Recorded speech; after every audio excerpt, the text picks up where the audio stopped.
Hey guys, Karan from MobiScrub here, and we've got a fresh new series from Samsung, the Galaxy M series. And it's come out with two variants this time, the M10 and the M20. The one I have is the M20, and let's get right into the unboxing. The M series is going to fall in the entry-level to upper entry-level smartphones and in the price range of about 7,000 to 12,000 rupees. But of course, we'll have to wait for the final price at the launch. It will be in the description below. Now quickly opening up the box, and that's the phone right there, the Galaxy M20. And I have to say, it actually feels pretty solid and robust, and that's the first impressions. Of course, we're gonna go into more details along with this video ahead. Next is a fast charger, the Type C fast charger. That's great. Again, Samsung's doing a great job bringing these into its upper entry-level smartphones. And of course, you get a Type C cable, data syncing and charging cable with it. And the last piece is just ejection pin and no earphones, and that's alright. I think most people do have their own high-end earphones that they like to use with their phones, and this way Samsung is able to reduce costs and you're able to get the same smartphone at a much better price. Now of course the final price is going to be in the description below, but looking at the box it says 13,000. So let's say that it sells for about 11,000 rupees give or take. I think it's a pretty good looking phone for that price with an impressive build and hopefully good performance, and we'll test that out in the video ahead. And guys, before we move on with the review, it'll be great if you could support my channel by liking this video, subscribing to my channel and hitting that bell icon so you never miss a video from me. So it's supposed to come out in two colors, charcoal black and the denim blue. Love the denim blue color at the back. It's basically all plastic, but you wouldn't really realize it too much, and sure, it's going to attract quite a few fingerprints and dust, but so does the glass back, so there's nothing really to complain about. It's just that glass looks a little bit more premium than plastic, but that's that. At the back you get a dual camera setup with single LED flash, and we'll talk more about the camera quality, some sample pictures as well, and I'll make all of that available for download. And then right next to that you've got the fingerprint sensor, which is placed at a very appropriate spot and a very natural place to place your finger and unlock the screen comfortably.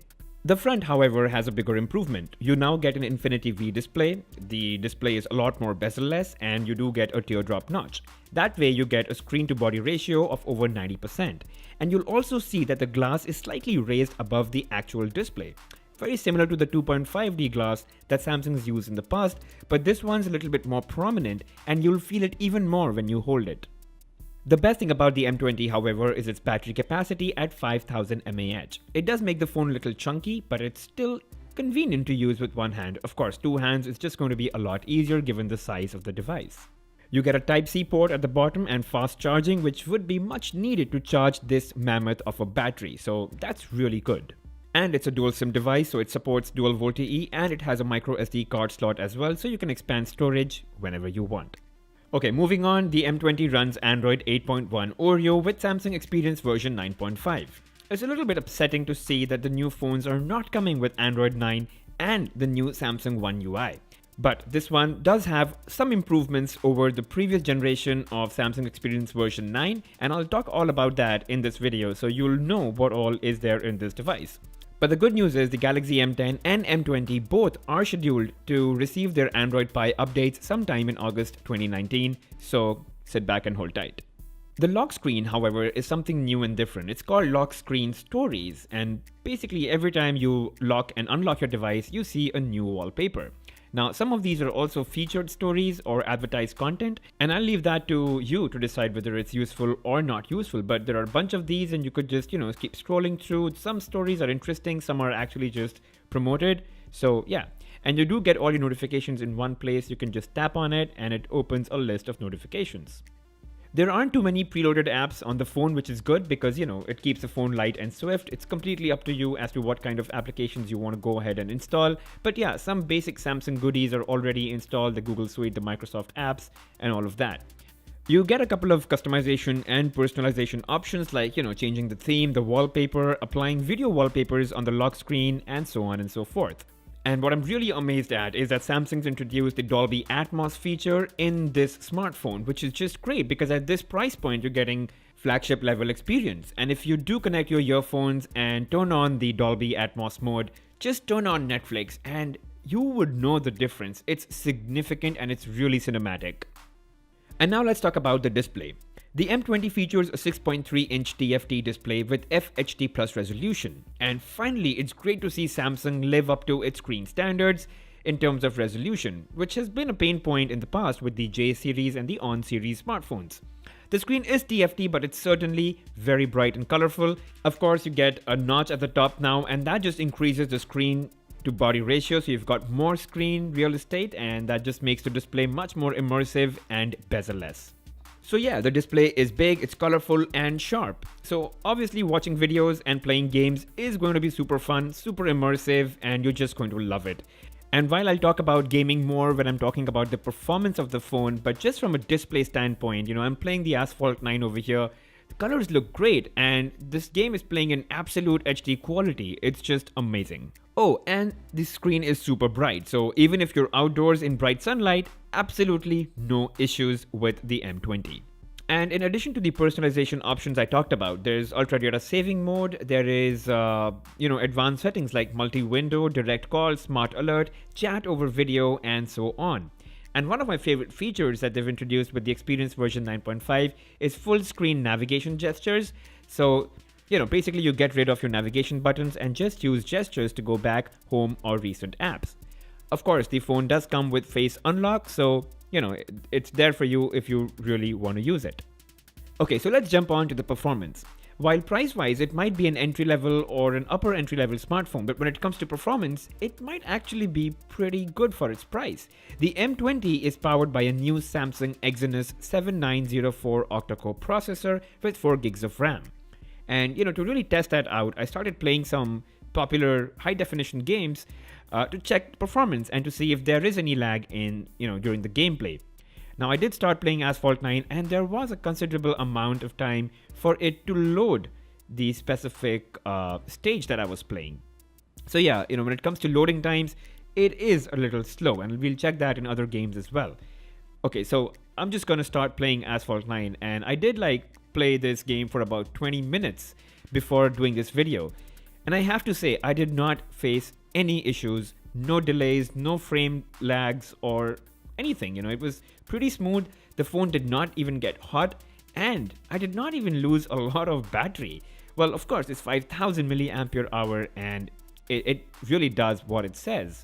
I also then started playing Chameleon Run, and in the past, Chameleon Run has given some smartphones a real run for its resources, especially in this segment of smartphones that we're talking about for the M20.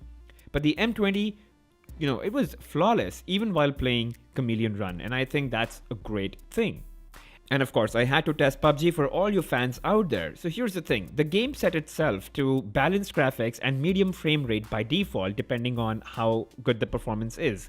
But for demonstration purposes, I did increase the frame rate to high and graphics to HD. And then I started playing the game. It was choppy at first, so when I'm playing this right now, it is a little choppy. It's not as smooth as it should be. But look at how those shadows just appear and disappear. Yeah, that's probably why the game set itself to medium graphics and medium frame rate, or balanced graphics as it was. But you can still go on and play in high definition graphics if you really want to. The game it might not be as smooth and as amazing as it should be, but yeah, I would suggest you just go with the regular settings. So when it comes to performance of the phone for daily activities, you really should not face any issues. Screen transitions are smooth, they're flawless, app switching is quick and convenient, and apps open decently quick. Of course, it's not going to be super fast like in OnePlus or any flagship device, and it'll be dumb for me to even compare it to that. But yeah, for an entry-level or upper entry-level smartphone, I think it's a pretty good performer. And now let's talk about the camera. You get a dual camera setup with the main lens being a 13 megapixel shooter and the secondary lens being an ultra-wide lens with a 120-degree field of view. And while I don't have a detailed camera review ready for you guys right now, but here are some sample shots, and I will make them available for download, so you can just download them and look at them on your phone screen or your computer screen. But overall, I think for its price point, the camera was quite nice. The day shots came out really well, and I did take it out one night as well for some low light photography, and I think it did a decent job. You don't expect this to be something like Galaxy Note 9 or the iPhone, so it still did a pretty good job, I think. And yeah, back at the interface, there's this icon that takes you into the ultra wide mode. So you can keep switching between ultra wide and the normal mode.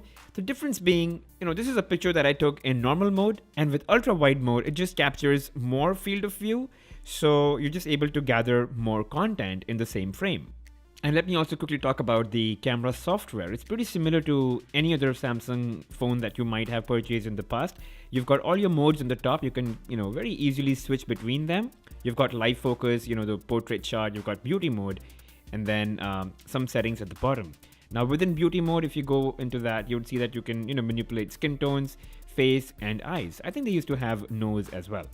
Under settings, you get the option to choose the resolution of the picture you take and the video.